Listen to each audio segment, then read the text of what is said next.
who we are.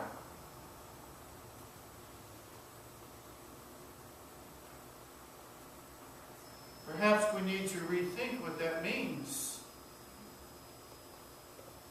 If we also are clothed with power on high,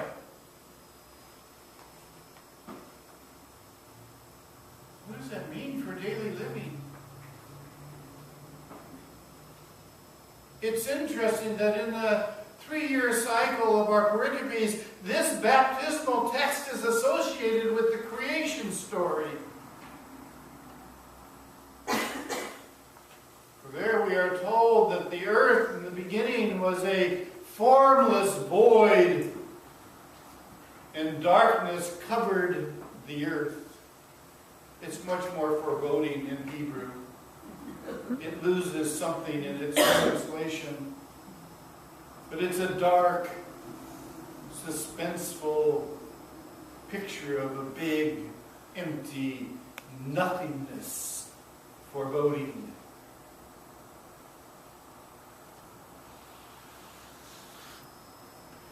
Then we are told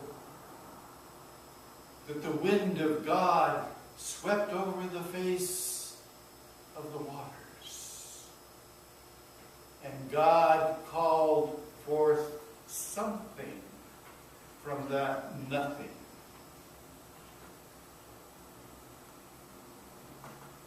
Here's what you need to know.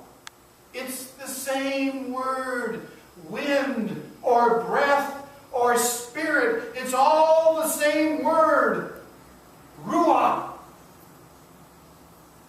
It is that word which is the power of God that animates and changes things.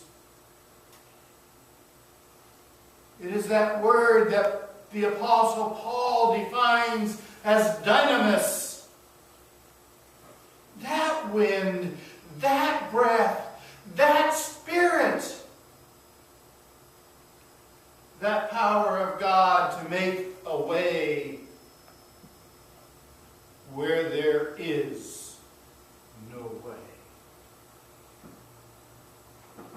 That power of God to breathe into a lump of clay and bring it to life.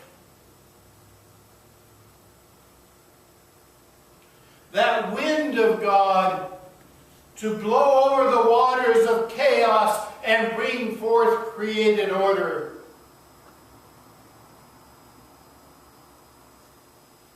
And that Spirit of God to intervene into this broken world of selfishness and greed and bring forth God's justice and righteousness.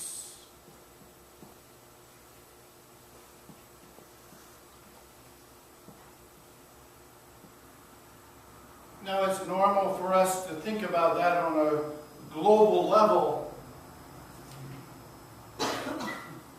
But what I'd like you to do this morning is I'd like you to truly try and apply this faith to our own local situation here at Gethsemane Lutheran Church and our own personal journey of discipleship.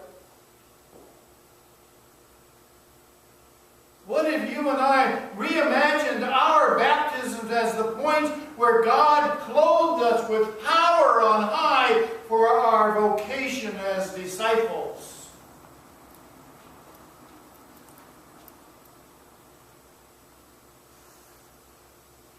If you go back to the creation story of Genesis 2, humankind is made from the dust of the ground. And it remains a lump of clay. Until the very breath, the very spirit, the very wind of God enters into it. And it becomes a living being. You and I often forget that breathing has two parts. There is the intaking, the breathing in, the receiving of the gift. And then there's the expiration, the breathing out. Oh, you can hold your breath, but try and hold it forever. Consider how this reflects the Spirit's power in Jesus' baptism and then in our own baptism. In baptism, the gift is not just passive. It's not just receiving. It is also active. And it involves sending it out. Breathing it out. So that that Spirit interacts with us in and out. And while we receive the gift for our own lives, the gift of breathing in, it is also a gift for the world around us as we breathe it out. A breathing out of that life-giving Spirit and power which is ours in holy baptism. Baptism is both for our own sake and for the sake of the world.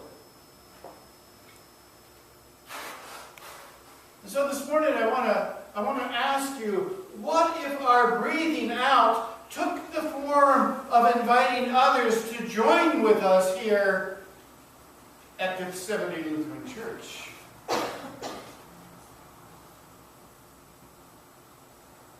What would that mean for our life together and our future? Now, part of the story of God is about God making a way where there is no way. Thus, the Exodus from slavery in Egypt, God saw the plight of the Hebrew people and God acted. The beautiful imagery of Moses parting the waters of the Red Sea and the children of Israel passing through to safety opened up the way of endless possibilities that were not apparent to the naked eye while they were slaves. So we sing, "Wade in the water, Moses." Oh yes, wade in the water indeed.